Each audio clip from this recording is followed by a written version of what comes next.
olsun. Azərbaycanın mədəni aləmində baş verən ən son yeniliklərdən xəbər tutmaq istəyən hər bir tamaşaçımızı afişanı izləməyə dəvət edirik. Xeyriyyəçi Hacı Zeynalabdin Tağıyevin həyat və fəaliyyətinə bəhs edən 4 seriyalı Tağıyev bədii ekran əsərinin ikinci seriyası Naxçıvan tamaşaçısına da təqdim olundu. Qeyd edək ki, bir müddət öncə ikinci seriyası Bakı tamaşaçısına təqdim olunan tetralogiyanın Azərbaycan tarixinin bu dövrün öyrənilməsi və milli dəyərlərin təbliği baxımından böyük əhəmiyyəti var. Xatırladım ki, film Heydər Əliyev Fondu Mədəniyyət Nazirliyi və Azərbaycan Respublikası Kino Agentliyinin dəstəyi ilə Bakı Media Mərkəzi tərəfindən lentə alınıb. Heydər Əliyev Fondunun vitse-prezidenti Aidiyə İctimai Birliyinin təsisçisi və rəhbəri Leyla Əliyeva və Bakı Media Mərkəzinin rəhbəri Arzu Əliyevanın iştirakı ilə qədim və zəngin tarixə malik Naxçıvanda Bakı Media Mərkəzinin istehsal etdiyi Tağıyev bədii filminin təqdimat mərasimi keçirilib. Naxçıvan Muxtar Respublikasının Mədəniyyət Nazirliyinin təşkilatçılığı ilə Heydər Əliyev Sarayında baş tutan tədbirdə filmin prodüseri, Bakı Media Mərkəzinin icraçı direktoru Orman Əliyev çıxış edərək tamaşaçılara film və filmin yaradıcı heyəti haqqında məlumat verib. 4 seriyalı ekran əsərinin Azərbaycan tarixinin bu dövrünün tanınması, öyrənilməsi və milli dəyərlərin təbliği baxımından əhəmiyyətindən danışıb. Film hər kəs tərəfindən böyük maraqla izlənilib və hər bir tamaşaçı belə filmin ərsəyə gəlməsinə görə yaradıcı heyətə öz təşəkkürünü bildiriblər. Sonra axıllar, sonra cənənlər. Qalanlar da onların ardınca. Zəhmət olunca bizlər. O uşağa yol verin. Kızım gəl görün. Azərbaycanın layiqli övladı, böyük xeyriyyəçi Hacı Zeynalabdin Tağıyevin həyat və fəaliyyətinə həsr olunmuş Tağıyev bədii filminin baş prodüseri Arzu Əliyeva, prodüseri Orman Əliyev, rejissoru Zaur Qasımlı, ssenari müəllifləri İsmail İman, Asif İskəndərli və Zaur Qasımlı, operatoru Vladimir Artemyev, rəssamı Səbuhi Atababayev, geyim rəssamı Vüsal Rəhim və bəstəkarı Etibar Əsədlidir. Xalq artistləri Qurban İsmailov, Pərviz Məmmədrzayev, əməkdar artistlər Rasim Cəfər, Elşən Rüstəmov və Natəvan Hacıyeva da olmaqla geniş peşəkar aktyor heyəti filmdə tarixi personajları canlandırıb.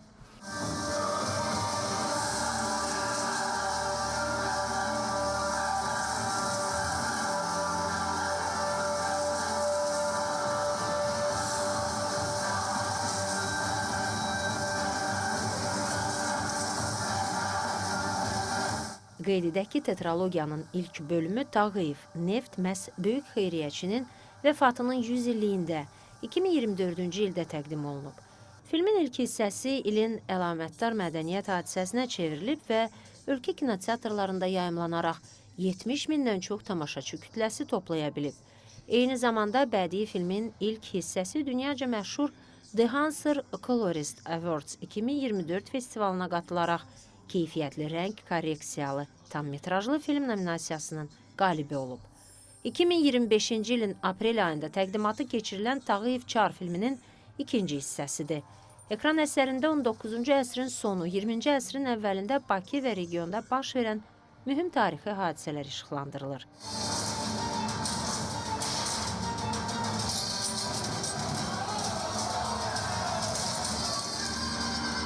Bir daha xatırladaq ki, Tağıyev silsilə filmi Heydər Əliyev Fondu, Azərbaycan Respublikası Mədəniyyət Nazirliyi və Kino Agentliyinin dəstəyi ilə Bakı Media Mərkəzi tərəfindən istehsal olunub.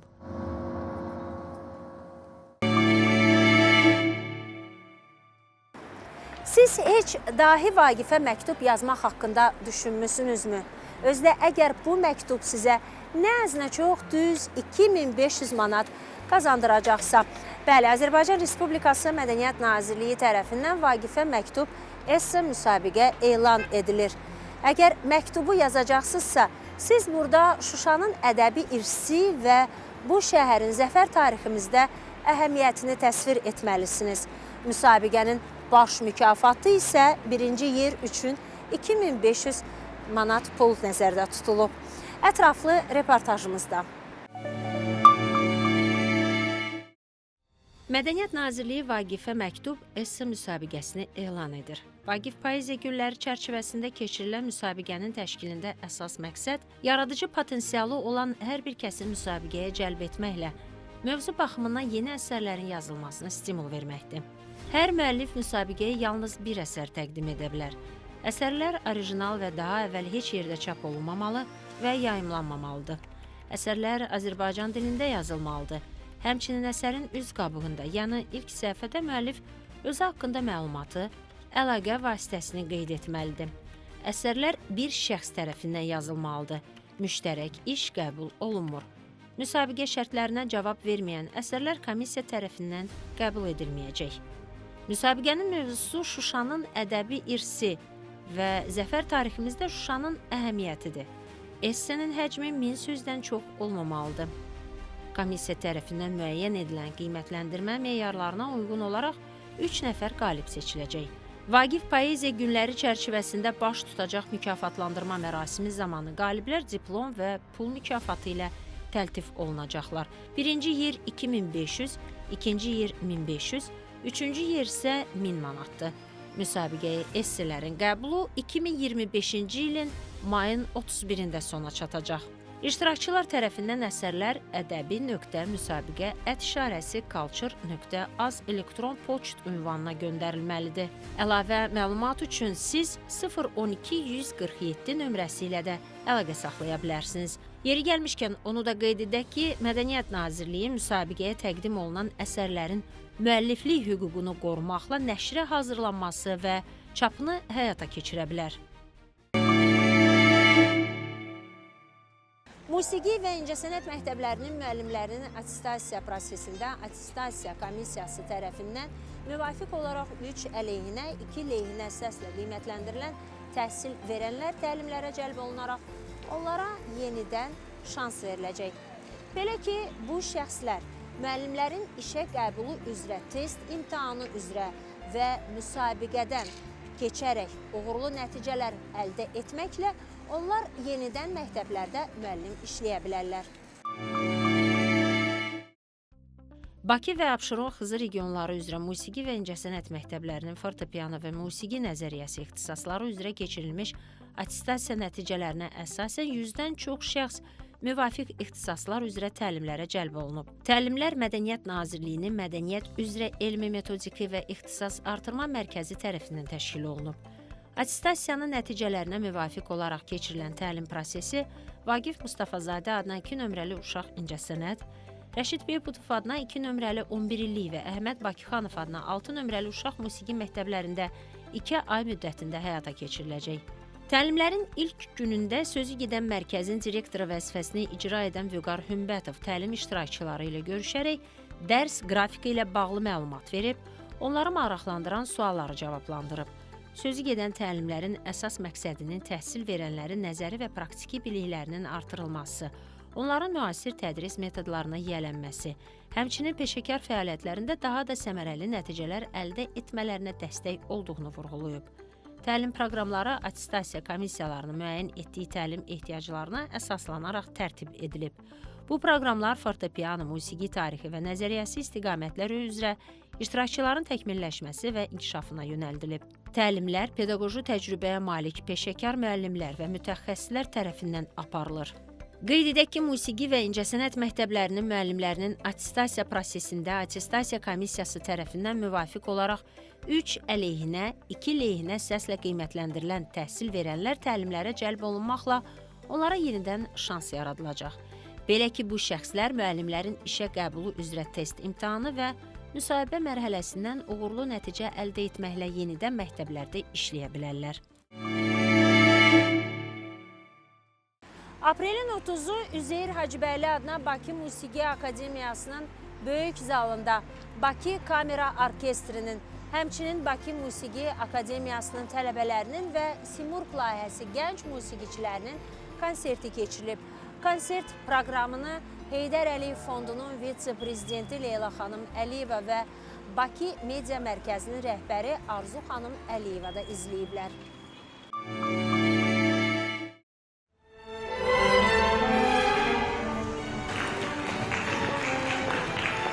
Aprelin 30-da Üzeyir Hacıbəyli Bakı Musiqi Akademiyasının böyük zalında Bakı Kamera Orkestri, Bakı Musiqi Akademiyasının tələbələri və Simurq layihəsi gənc musiqiçilərin konserti keçirilib. Konsert proqramını Heydər Əliyev Fondunun vitse-prezidenti Leyla Əliyeva və Bakı Media Mərkəzinin rəhbəri Arzu Əliyeva izləyiblər. Bakı Kamera Orkestrinin bədii rəhbəri, Bakı Musiqi Akademiyasının rektoru, xalq artisti, professor Fərhad Bədəlbəyli ilə və kollektivin baş dirijoru əməkdar artist Fuad İbrahimovun iştirakı ilə keçirilən konsert maraqla qarşılanıb. Proqramda tələbə və şagirdlər Azərbaycan və dünya bəstəkarlarının əsərlərini böyük həvəslə ifa ediblər.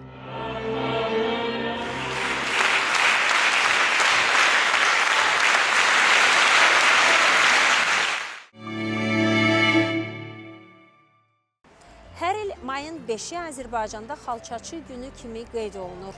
Bugün Azərbaycan Respublikasının prezidenti İlham Əliyevin 25 noyabr 2016-cı il tarixli sərəncamı ilə müəlləşib. Həmçinin mayın 5-i Azərxalça Açıq Səhmdar Cəmiyyətinin yarandığı gündür də. Və xüsusilə onu da qeyd etmək lazımdır ki, artıq ikinci ildir ki, Azərbaycanda Xalçaçı günü münasibəti ilə Beynəlxalq Xalça Festivalı keçirilir və bu festivalda həmkarım Sevda Xanaliyeva da iştirak edib. Amma Sevdanın reportajını sizə təqdim etməzdən öncə Azərbaycanın bütün xalçaçılarını ürəkdən Afişa kollektivi adından təbrik edirəm. Onlara can sağlığı və yeni uğurlu, gözəl işlər arzu edirəm.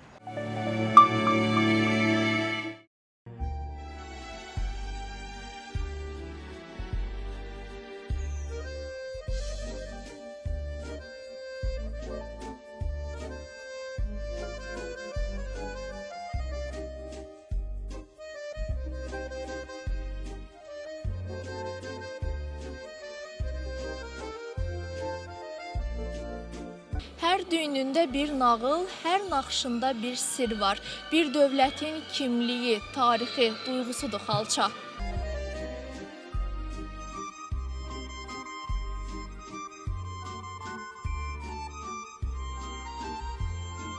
Hər güşəsi tarix qoxan İçəri şəhəri bu günlərdə milli Azərbaycan xalçaları bəzəyir. Müxtəlif ölçülərdə və çeşiddə fərqli regionları təmsil edən xalçalar qala divarlarının əzəmətinə rəng qatır.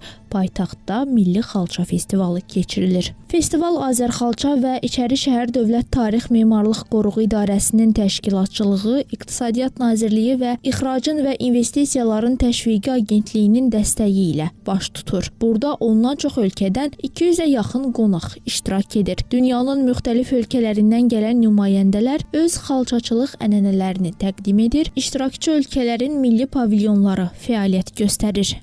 Azərbaycan Öz milli xalçalarımızla ölkəmizi təmsil etmək üçün Azərbaycana gəlmişəm. Buradakı ab-hava çox gözəldir. İnsan izdihamı gözlərimi qamaşdırır. Xüsusən də xarici vətəndaşların çox olmasından belə başa düşürəm ki, hər biri Azərbaycanı sevir. Onu da qeyd edim ki, xalçalarla yanaşı çantalar, milli papaqlar da nümayiş etdirirəm və hər biri təbii boyadan hazırlanıb. Приехала это Kavratkachistova festivalı. Qazaxıstandan xalça toxuma festivalına gəlmişəm. Xalça toxunması, naxış vurulması, bax bütün bunlar mənim işlərimdir. Festivalda qədim, müasir, eləcə də müxtəlif xalçalardan ibarət eksklüziv sərgilərin nümayişi, xalça toxuma sənəti ilə bağlı böyüklər və uşaqlar üçün ustad dərsləri, maarifləndirici seminarlar, interaktiv teatr tamaşası, yarmarka, muğam axşamı və konsert proqramı daxildir. Festival yerli qonaqlarla yanaşı xarici turistlərin də diqqət mərkəzindədir. Evet, Türkiye'den geldik. Satranç turnuvası için geldik burada. Bakü Open'da. Çocuklarımız yarışıyor. Biz de o sırada buraya gezmeye geldik. Türk standını görünce de girmek istedik içeriye. Çok beğendik. Evet, burası da çok güzel. Şansımıza da halı festivali varmış. Şimdi fark ettik. Bilmeden geldik biz gezmek için. Очень понравился старый город. Гуляем. Köhnə şəhəri çox bəyəndim. Artıq 3 saatdır ki, burada gəzirik. Buranın memarlığı əladır. Əla bələdçimiz var. Bax elə indi gedirik sizin milli musiqinizə qulaq asaq. Во-первых, очень все красочно. Əvvəla hər şey çox əlalvandır. O qədər maraqlıdır ki, gəzirsən və gözlərini çəkə bilmirsən. Aşağıda da gözəllik var, yuxarıda da. Yəqin ki, bu xalçaların hamısının bir tarixi var. Heyrətamizdir. Xalça toxuma sənəti ilə maraqlanan hər kəs xalçaların ərsəyə gəlməsinin bütün mərhələləri, xüsusən ipliklərin boyanması, naxışların vurulması, xalçanın toxunması, emalı, yandırılması, yuyulması prosesi ilə yaxından tanış ola bilərlər. Festivalın əsas məqsədi Azərbaycan xalçaçılıq sənətini dünya müstəvisində tanıtmaq, onun zəngin irsini və gələcək inkişaf perspektivlərini nümayiş etdirmək, dünya xalçaçılarının təcrübə və bacarıqlarından bəhrələnməkdir. Qeyd etmək istəyirəm ki, bugün axşam saat 20:30 radələrində Murad qapısı qarşısında bizim rəqəmsal performans nümayiş olunacaq. Bu süni intellektdən istifadə olunaraq ərsəyə gələn bir möhtəşəm bir rəqəmsal əsərlərdir. Biz onları nümayiş etdirəcəyik və eyni zamanda açıq səma altında film nümayişi olacaq. Festivala gələn hər kəsə Azərxalça Açıq Səhmdar Cəmiyyətinin ölkənin müxtəlif istiqamətlərində fəaliyyət göstərən 14 emalatxanasından dəvət olunan 28 toxucu qadın, emal prosesinin gözəlliyini nümayiş etdirən geniş emal komandası və yaradıcı qrupun üzvləri xalçaçılıq sirlərini bölüşürlər. Ustad dərslərinə qonaq edirlər. Onu da qeyd edək ki, festival mayın 4-ü də davam edəcək. Azərbaycan Dövlət Akademik Opera və Balet Teatrı klassik musiqi sevərləri milli opera incilərimiz və opera günləri adlı yeni layihələrlə sevindirəcək.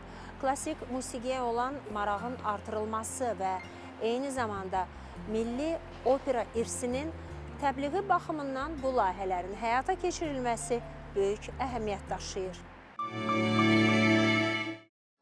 Azərbaycan Dövlət Akademik Opera və Balet Teatrı milli musiqi irsimizin incilərini bir araya gətirən yeni milli opera incilərimiz adlı layihəyə start verir. Layihə çərçivəsində ilk konsert mayın 17-si Müslüm Ağamayev adına Azərbaycan Dövlət Akademik Filarmoniyasında baş tutacaq. Konsert proqramında Azərbaycan bəstəkarlarının ən parlaq opera nümunələrindən seçilmiş parçalar səslənəcək. Layihənin əsas məqsədi milli musiqi sənətimizin zənginliyini nümayiş etdirməklə yanaşı, klassik opera yaradıcılığımızın təbliğini və gələcək nəsillər üçün bir irsin qorunmasına mühüm töhfə verməyi və milli opera ənənəsinin qorunub saxlanılmasıdır. Teatrın simfonik orkestrinin müşahidə və xor kollektivinin iştirakı ilə baş tutacaq konsertdə Üzeyir Hacıbəyli, Müslüm Ağamayev, Zülfiqar Hacıbəyev, Əfrasiyab Bədəlbəyli, Qara Qarayev və Cövdət Hacıyev, Cahangir Cahangirov, Vasif Adıgözəlov, Piki Axundova, Siyavuş Kəriminin operalarından parçalar səslənəcək. Onlar ölkənin tanınmış vokalçıları, xalq artistləri Samir Cəfərov, Gülnaz İsmailova, əməkdar artistlər İnarə Babayeva, Fərid Əliyev, Fəridə Məmmədova, İlahə Əfəndiyeva, Cahangir Qurbanov, Təyyar Bayramov və digər tanınmış solistlər tərəfindən ifa olunacaqlar. Dirijor, əməkdar artist Əyüb Quliyev, xormeister, əməkdar incəsənət xadimi Sevil Hacıyeva, layihənin rejissoru isə əməkdar incəsənət xadimi Hafiz Quliyevdir. Azərbaycan Dövlət Akademik Opera və Balet Teatrı tərəfindən ilk dəfə həyata keçiriləcək digər layihə Opera Günləri adlı geniş miqyaslı layihədir. İyunun 6-sından 25-nə də keçiriləcək layihənin əsas məqsədi klassik musiqi sənətini daha geniş auditoriyaya çatdırmaq, gənc nəslə milli mənəvi dəyərləri aşılayaraq opera janrını təbliğ etmək, eləcə də Azərbaycan mədəni həyatına yeni nəfəs verməkdir. Opera günləri çərçivəsində möhtəşəm opera tamaşalarının nümayişi, tanınmış vokal ustalarının iştirakı ilə açıq ustad dərsləri, elmi konferans və ictimai müzakirələr, regionlarda klassik musiqi ifaçılarının çıxışları, ilin ən fəal tamaşaçısı nominasiyası üzrə mükafatlandırma mərasimi keçiriləcək. Bu, layihə həm klassik musiqiyə olan marağın artırılması, həm də milli opera irsinin təbliği baxımından mühüm əhəmiyyət daşıyır. Ətraflı məlumatı isə siz 3w.operabalet.az saytından əldə edə bilərsiniz. Sevinmək, əylənmək, sevinç hissi ilə paylaşmaq, gəlinciklər üçün gözəl libaslar tikmək, hətta maraqlı nağıl tamaşanın qəhrəmanına çevrilmək. Bütün bunlar Azərbaycan Dövlət Kukla Teatrı azyaşlı tamaşaçıları üçün yaşatdı. 4-cü Beynəlxalq Hadı Poyraz Oğlu və Qaragöz festivalı çərçivəsində.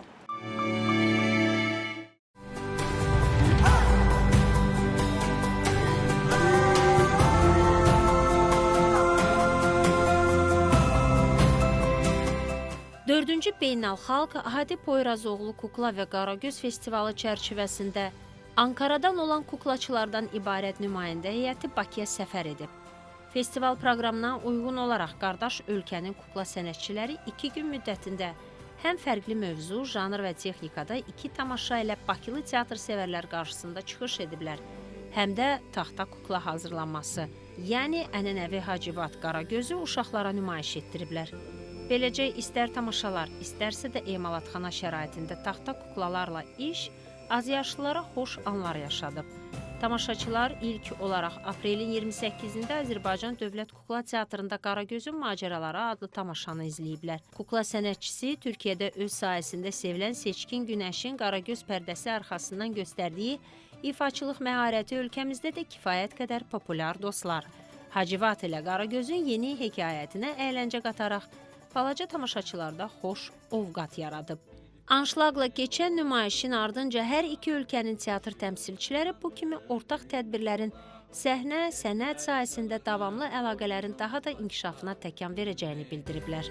Kukla hazırlanması üzrə sənətkar Əli Ağbəy balacalara özünə məxsus tarixə malik kuklaların fərqli üsullarla ərsəyə gətirilən taxta oyuncaqlardan bəhs etdi. Onları da prosesə qoşaraq bu sənət növü haqqında bilgilərini əyani bölüşdü.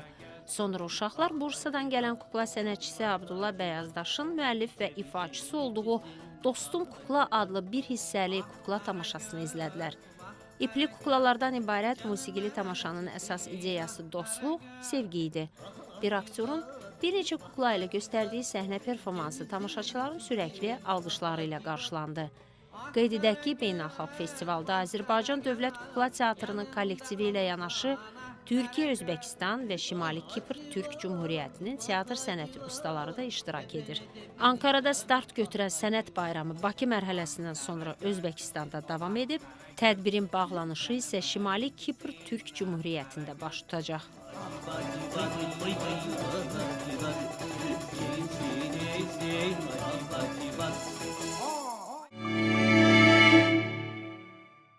Güney Azərbaycandan olan tanınmış aşıq Çingiz Mehdupur mayın 3-ü Heydər Əliyev Sarayında yaradıcısı və rəhbəri olduğu Dalğa qrupu ilə birlikdə geniş konsert proqramı ilə çıxış edib.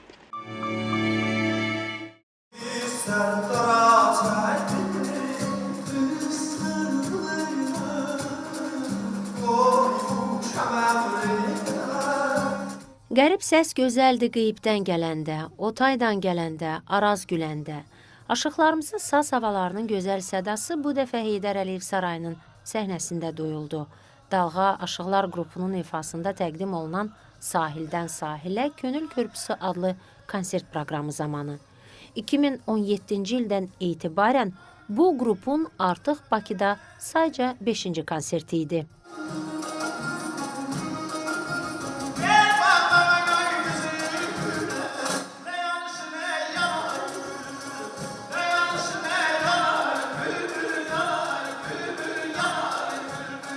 Qrupun yaradıcısı və rəhbəri Güney Azərbaycandan olan tanınmış aşıq Çingiz Mehdupur deyir ki, konsertin adı təsadüfi deyil. Çünki musiqi insanları birləşdirir və körpü rolunu oynayır. Sahildən Sahilə Könül Körpüsü adlı konsertimizi çox uğurla başa vurdıq. Deyə bilirəm ki, biz bu 2017-dən ta bura qədər bu 5-ci konsertimiz olur ki, Ulu Öndərin adını daşıyan Heydər Əliyev Sarayında biz bu konsert olubdu və bu Sahildən Sahilə Könül Körpüsü və bu məqsəd budur ki, bilirsiniz ki, hər halda musiqi insanları birləşdirmək üçün, insanları dostlaşdırmaq üçün həmişə körpü olubdu və biz də ona görə bu adı seçmişik ki, inşallah ki, bütün insanlar bir-birinə dostluq eləyərlər. Konsert proqramında tanınmış saz söz ustadlarının havaları, həmçinin qədim, unudulub yaddan çıxan aşıq havaları da səsləndi. Nəinki Bakı səhnəsində, ümumiyyətlə, dünyanın istənilən səhnəsində çıxışı zamanı Dalğa Aşıqlar qrupu mütləq yaddan çıxan aşıq havalarına müraciət edir. Qədim aşıq musiqimizin unudulmaması, gənc nəslə ötürülməsi və əbədi yaşaması üçün.